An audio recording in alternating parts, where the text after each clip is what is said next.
ಗುರಿ ಇಟ್ಟುಕೊಂಡು ಸಾಗುವವರು ಶ್ರೇಷ್ಠ ಸಾಧಕರಾಗುತ್ತಾರೆ. ಬರೀ ಆಸೆಗಳನ್ನು ಇಟ್ಟುಕೊಂಡು ಸಾಗುವವರು ಸಾಮಾನ್ಯರಾಗಿ ಉಳಿಯುತ್ತಾರೆ. ಜೀವನದಲ್ಲಿ ಉನ್ನತಿ ಸಾಧಿಸಬೇಕಾದರೆ ಜನಬಲ, ಹಣಬಲ, ತೋಳ್ಬಲ ಇದ್ದರೆ ಸಾಲದು. ಅದರೊಂದಿಗೆ ದೈವಬಲವೂ ಅಗತ್ಯವಾಗಿರುತ್ತದೆ. ದುರ್ಯೋಧನನಿಗೆ ಎಲ್ಲವೂ ಇತ್ತು, ಆದರೆ ದೈವಬಲ ಇರಲಿಲ್ಲ.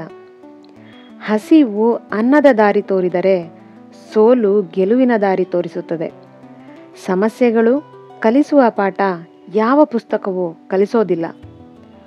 ಒಳ್ಳೆ ಕೆಲಸವನ್ನು ಮೀರಿದ ಪೂಜೆ ಇಲ್ಲ, ಮಾನವೀಯತೆಯನ್ನು ಮೀರಿದ ಸಂಪತ್ತಿಲ್ಲ. ಮನುಷ್ಯನಿಗೆ ಮೃತ್ಯು ಇರುತ್ತದೆ, ಒಳ್ಳೆಯತನಕ್ಕೆ ಮರಣ ಇರುವುದಿಲ್ಲ. ನೋಡುವ ದೃಷ್ಟಿಯಲ್ಲಿ ಎಲ್ಲವೂ ಅಡಗಿದೆ. ಬೆಳಕೆಂದು ನೋಡಿದರೆ ಸೂರ್ಯ ಒಳ್ಳೆಯವನು, ಅದೇ ಬಿಸಿಲೆಂದು ನೋಡಿದರೆ ಸೂರ್ಯ ಕೆಟ್ಟವನು. ಮನುಷ್ಯ ಆಸ್ತಿಯನ್ನು ಕಳೆದುಕೊಂಡು ಬಡವನಾಗುವುದಿಲ್ಲ, ಆತ್ಮೀಯ ಅಭಿಮಾನಗಳನ್ನು ಕಳೆದುಕೊಂಡು ಬಡವನಾಗುತ್ತಾನೆ. ಮರದಿಂದ ಬಿದ್ದ ಹೂ ಮತ್ತೆ ಅರಳುವುದಿಲ್ಲ, ಆದರೆ ಬೇರುಗಳು ಗಟ್ಟಿಯಾಗಿದ್ದರೆ ಮತ್ತೆ ಹೊಸ ಹೂವುಗಳನ್ನು ಹುಟ್ಟುಹಾಕುತ್ತದೆ. ಹಾಗೆಯೇ ಜೀವನದಲ್ಲಿ ಏನನ್ನು ಕಳೆದುಕೊಂಡಿದ್ದೇವೆ ಅನ್ನುವುದಕ್ಕಿಂತ ಜೀವನದಲ್ಲಿ ಇನ್ನು ಎಷ್ಟು ಬೆಳೆಯಬೇಕಾಗಿದೆ, ಗುರಿ ಮುಟ್ಟಬೇಕಾಗಿದೆ ಎಂಬುದು ಮುಖ್ಯ. ಜ್ಞಾನವೆಂಬ ಸಂಪತ್ತು, ತಾಳ್ಮೆ ಎಂಬ ಆಯುಧ, ಜೊತೆಗೆ ನಗುವಿನಂಥ ಶಕ್ತಿವರ್ಧಕ ಹೊಂದಿದ್ದರೆ ಯಶಸ್ಸು ಎಲ್ಲ ದಿಕ್ಕುಗಳಿಂದಲೂ ಬಂದು ಸೇರುತ್ತದೆ. ಚಿನ್ನಕ್ಕಿಂತ ಅನ್ನದ ಚಿಂತೆ ಜಾಸ್ತಿ. ಯಾಕೆ ಅಂದರೆ ಚಿನ್ನ ಇಲ್ಲದಿದ್ದರೂ ದಿನ ಕಳೆಯಬಹುದು, ಆದರೆ ಅನ್ನವಿಲ್ಲದೆ ಯಾರೂ ಬದುಕಲು ಸಾಧ್ಯವಿಲ್ಲ.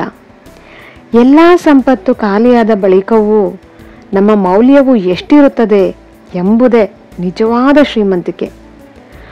ಗೌರವ ಎನ್ನುವುದು ಕನ್ನಡಿ ಇದ್ದ ಹಾಗೆ, ಅದನ್ನು ಬೇರೆಯವರಿಗೆ ತೋರಿಸಿದಷ್ಟು ಹೆಚ್ಚು ಪ್ರತಿಬಿಂಬದ ಫಲ ಕಾಣುತ್ತೇವೆ. ನೀವು ಯಾರಿಗೆ ಏನನ್ನು ನೀಡುತ್ತೀರೋ ಅದನ್ನು ನೀವು ಮರಳಿ ಪಡೆಯುತ್ತೀರಾ.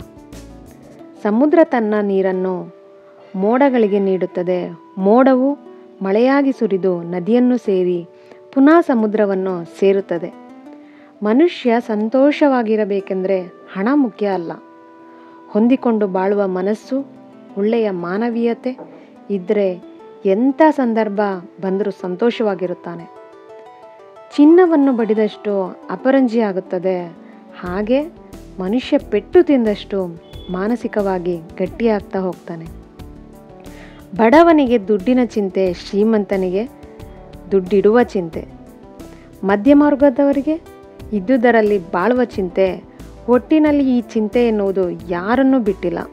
ಜೀವನವನ್ನು ಬದಲಾಯಿಸಿಕೊಳ್ಳಲು ಎಲ್ಲರಿಗೂ ಸಮಯ ಸಿಗುತ್ತದೆ, ಆದರೆ ಸಮಯ ಬದಲಾಯಿಸಲು ಮತ್ತೊಮ್ಮೆ ಜೀವನ ಸಿಗೋದಿಲ್ಲ ಎಂಬ ಸತ್ಯ ಅರಿತು ಬಾಳಿದರೆ ಜೀವನ ಸಾರ್ಥಕವಾಗುತ್ತದೆ.